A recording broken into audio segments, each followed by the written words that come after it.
Hello, everybody, and welcome back to the Las Vegas Raiders Insider Podcast. I am your host, Hondo Carpenter. I am your Las Vegas Raiders beat writer on SI, and it's great to have you here today where we're going to be talking about the possibility of the next Raiders quarterback having a lot in common with Tom Brady and John Spytek. I'd like to take you back to something I've shared with you multiple times, but Bill Parcells said that you don't really get a true judge of a quarterback until after his third season. I always thought that was fascinating because he had a lot of other terrific analogies and rules for drafting quarterbacks, developing quarterbacks, and everything else. And I just personally think that Bill Parcells is a football genius. Now, you say, why are you saying that? Okay. So Jaden Daniels last year, I don't think anyone with a brain can argue was the most monumental rookie in that class. Phenomenal. Now, coming out of college, he was not considered a dude because there were great concerns about his size and durability, which are legitimate. And there, because he was a little different, like a Kyler Murray type athlete, there was concerns about would teams adapt to his style of play if he was able to stay healthy. Now, Jaden Daniels, everyone knew there was the potential to be great, but that's why teams were not sure and didn't label him a dude, but thought he was a great prospect. Okay, listen, what team in the NFL, there are very few that wouldn't have wanted Jaden. So this is not a slam on Jaden, but it goes somewhere. And that goes to a guy who had a lot of respect in last year's draft was JJ McCarthy out of the University of Michigan. Now, I am from the state of Michigan, and anytime I talk about Michigan players, people always like to say, well, that's because Hondo's a Wolverine. No, I'm not. Look right above me. That's a Spartan helmet. I'm a Spartan, and there is a difference. But with that being said, JJ McCarthy was lauded and very well respected last year. Very well respected. You may remember at the owners' meetings, I started talking about trades. And one of the names that I've been asked a lot, if the Raiders couldn't get Matt Stafford, I was asked recently, who would you like to see him trade for? I said, JJ McCarthy. Now, McCarthy, excuse me. Um, Here is what we know. As you know, a couple of weeks ago, I told you that people close to JJ had told me that he would be willing to take less money to get a deal to stay in Minnesota. He likes it there. He respects the coaches, respects the organization. Okay.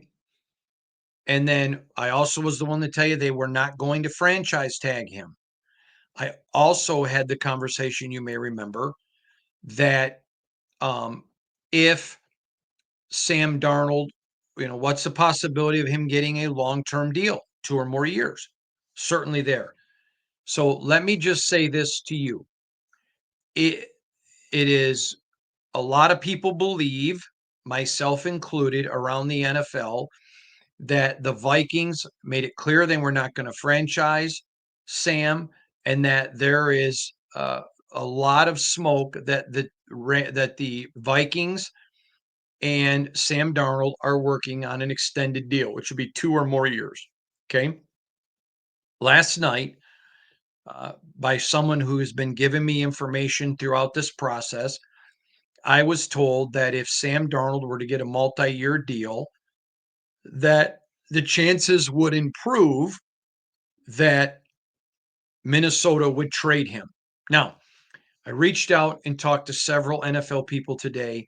Why would Minnesota do this? If you have JJ McCarthy on a rookie deal, why would you not? And I'm going to give more of those reasons tomorrow than today, because on one of them I need to make a phone call back and make sure I can share one of these reasons publicly. But the leadership in Minnesota is analytics based. It's not football based, and I understand it's analytics in football, but it's people who are analytics based more than they're football people. And so all of a sudden, you win 14 games or whatever, and you've got Sam Darnold and you bring him back. you're going to keep your job. But if you let Sam go and you go with JJ and all of a sudden you don't make the playoffs, then your job's in jeopardy. So more than one person around the NFL said Sam may not make sense if you think that McCarthy is the guy, and a lot of teams do. Excuse me. But if you're not a football guy and you're thinking about protecting yourself and you're in analytics, you can look at the fact that, all right, the last 2 games of the year, Sam Darnold was terrible, but he was running for his life. He was under pressure. You can make excuses as to why, and I'm not saying they wouldn't be legitimate, but you can make reasons to justify it, and it protects you to bring him back.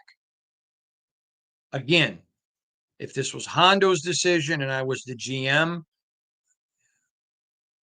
and I was going to bring Sam Darnold back for 2 years or 3 years, I wouldn't let even come close to JJ. But if you re-sign Sam and you can trade JJ and get some stuff for him, then it opens a door. I can tell you this.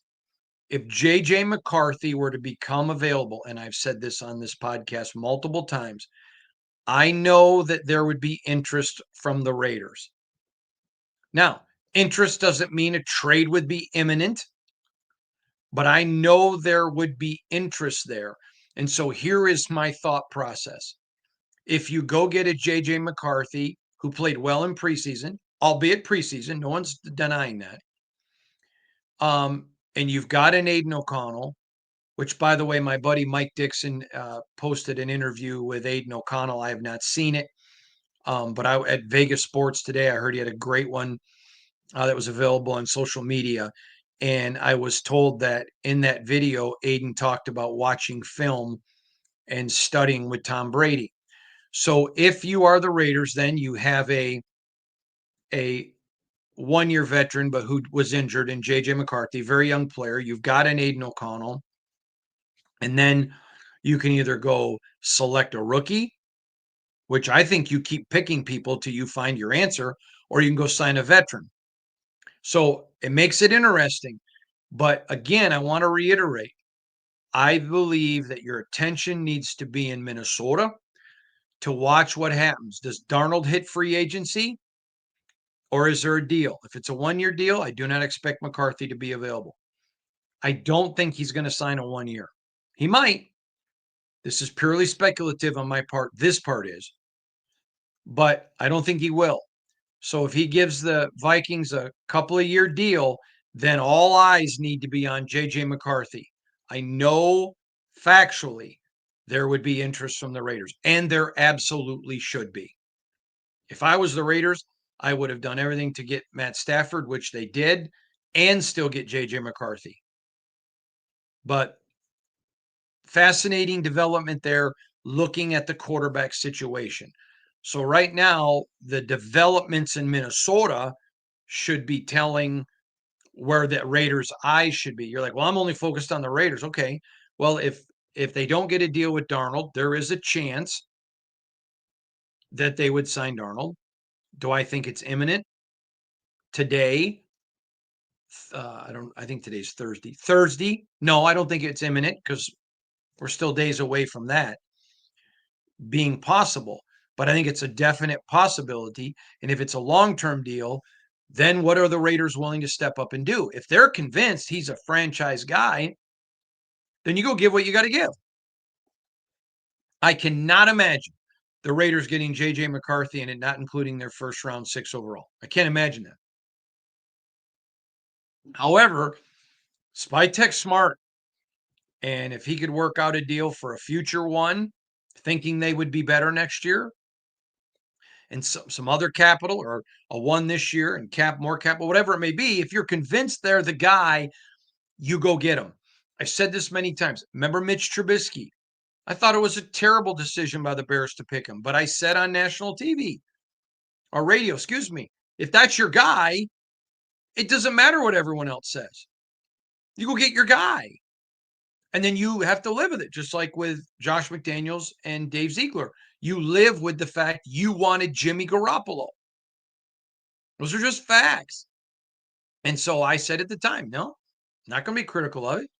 If the Raiders go sign Sam Darnold, or if they go sign Aaron Rodgers, or they go sign Kirk Cousins, or they go sign whomever, Barney the dinosaur, my answer is going to be you trust Tom Brady, you trust John Spytek, you trust Pete Carroll. And then they have to live with the consequences of that decision. If you think that J.J. McCarthy is your guy, and I know that there's interest from the Raiders, then this becomes a fascinating situation. And then it opens up the door for a lot of different things that the Raiders can do. A lot of different things that the Raiders can do. And then you go give Pete Carroll a guy that, can really do what Pete likes. He's got some mobility. I mean, the guy ran a 4, I think it was a 4.5 at the combine. I mean, a 4.5. That is an absolutely monstrous thing for a quarterback. I mean, come on. In fact, now that I think about it, I don't think he ran at the combine. I think he had some tightness. He may have, but anyways, he ran like a 4.49, 4.50, somewhere in that range at some point. So you got a guy with speed, but a guy that's very tough and can stay in the pocket. We've talked about that a lot. I mean, people think Patrick Mahomes' athleticism and the running up and down the field is what makes him great. And I would argue and say that's certainly part of it. But what makes him great is he's so disciplined. Patrick Mahomes stays in that pocket till the last available second, and then he takes off. And that is a very rare attribute, which because I've talked to you about it multiple times. Jaden sometimes takes off a little too quick. And it's been okay. Look at nobody's arguing. Rookie of the year for sure. And if he can do what Parcells did and do this for 3 years, he's on the fast track to Canton. But those are still concerns. JJ's able to do that. There's a lot of things about him. Now, remember, he has this in common with Spytek and Tom Brady. They're all Michigan men. Ugh. Trust me, though. Grow up in the state of Michigan and be a Spartan, and that is a legitimate thing. I'm not going to deny it. They all wear that moniker, man. They are proud. It reminds me, there was a movie several years ago called The Facebook, and it was a story of how Mark, I think it's Zuckerberg, but maybe Zutterberg, but how that guy started the Facebook. And that's why it's called the Facebook. But anyways, and there's a scene in there where the president of Harvard goes after a couple of guys that allege that Zuckerberg took the Facebook from them. And the guy says, men of Harvard, like it's, well, that's how the Michigan men are. Michigan men. And so, but that is a big deal. And that is a very huge deal. And I'm just telling you, the guy's a winner. He's a champion. I'd love to know what you think. What would you think, Raider Nation, if the next Raider quarterback was a J.J. McCarthy? Now, a lot of dominoes would have to fall. First, I think the Vikings would have to sign a multi-year deal with Sam Darnold. I know that Sam wants to be there. So, all right, let me rephrase it. I am told that Sam wants to be there, and I believe the person who told me. So that would be something that's feasible. Do they want him? Number two is, would they be willing to trade JJ? And number three, is the Raiders strong enough that they'd be willing to pay the price? So there's a lot of dominoes. Nothing's imminent, but it certainly is possible. So keep this in mind. I've been talking to you about this, as you may remember, for several weeks, because I know that interest is legit. I'd love to hear from you. Let me know what you think, and I appreciate it. So that's that. One other quick comment I want to talk about. People are asking me, do I expect any more Raiders free agents to sign? I do. Absolutely. I was asked on Twitter yesterday, do you think we'll hear anything about about free agents getting signed? And I just put absolutely. Was not allowed to disclose anything. Obviously, that was coming that day with Max, but yes, absolutely. I do expect that there's going to be more coming before the 10th. And absolutely, I do. Now, does that mean imminent? Does that mean I know of one that is super close? I know that discussions have been held, and we'll see where it goes. But I do expect more for sure. And that's a good one. Also, one other comment about Alex Cappa that the Raiders signed yesterday. I had a person email me. In fact, let me read it. It comes from somebody named Grant D. Um, Grant says, Hondo, when you talked about Alex being a great backup, it was as if you made it sound like he wasn't good enough to start. Is that what you believe? And Grant, no, that's not what I believe. And I'm glad that if it came off that way, that you would ask me. Um, he's played a lot of games and he's had a lot of success. And I certainly think he could. But I know that the Raiders want to build for the future and be competitive now. And there's some really good young offensive linemen on that line. So I would think, remember this saying, and I've learned this a long time ago from football people, a tie always goes to the younger player. So Alex will have to come in and let's assume he's competing at guard. All right. So he's going to have to beat out Dylan, who's a multi year starter. He's going to have to beat out Jackson Powers Johnson. Now, what if they want to put Jackson at center? And this is no disrespect. We still got to talk about Jordan Meredith, who was one of the best guards in all the NFL last year, had a better year than Kempa. So I don't think anybody's touching Jordan. Jordan to me is solidified, solid starter. You don't mess with him. But that's why I'm bringing up. There are three guys, if they keep Andre James, who at center. Now, if they move Andre and say you're going to back up, then they can put the three young guys with Dylan, JPJ, and Jordan. Not calling for that. I still think Andre James has a lot of gas in the tank when he's healthy. I think a lot of people are being a little harsh, in my opinion, which they're welcome to, on last year. But I mean, he was very injured last year, and the fact that he was out there at times competing to me was amazing. Speaks a lot about his desire to compete. But this is purely a Raiders question. If the Raiders think JPJ is the future at center, and then they put Meredith and Parham, Kappa's a great piece to have as a backup. If he beats them out, great. But if he just stays equal with them, I think the tie goes with the younger player. So that's just some clarification there. I appreciate you joining me. Thank you so much. Again, I'd love to hear your comments. What do you think? Do you like the idea? Would you like the idea of the Raiders getting JJ McCarthy? Is your opinion, whether you like it or not, hey, I trust Tom Brady and John Spytek and Pete Carroll. And if they say that's the guy, that's the guy. You hold the line. And I come at this with credibility. I said it with John Gruden. I said it with Josh McDaniels. I said it with Antonio Pierce. And now I'm going to say it with Pete Carroll. These coaches have more to lose than anybody.